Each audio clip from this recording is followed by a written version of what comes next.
Bea Alonzo, ibinahagi ang kanilang mga nakakatuwang travel photos ng kanyang fiancé na si Dominic Roque sa kanilang Europe trip.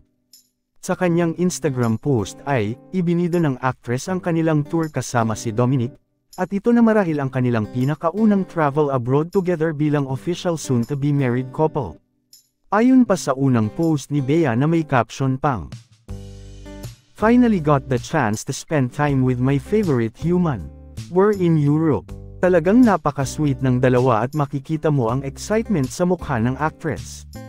Ang kanilang travel destination ay sa Milan, Como at Lugano na talaga namang madalas puntahan ng mga artista para makapag-relax at unwind pansamantala sa kanilang mga trabaho. Matatanda ang nakaset na probably by next year ang kanilang kasal na talaga namang inaabangan ng lahat lalo na ng kanilang mga pamilya at mga malapit na kaibigan sa industriya. Narito ang ilan sa mga photos na kuha sa kanilang Europe vacation na talaga namang breathtaking ang ganda.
Umani naman ito ng mga nakakatuwang komento mula sa kanilang mga kaibigan at tagahanga, narito ang ilan sa kanila.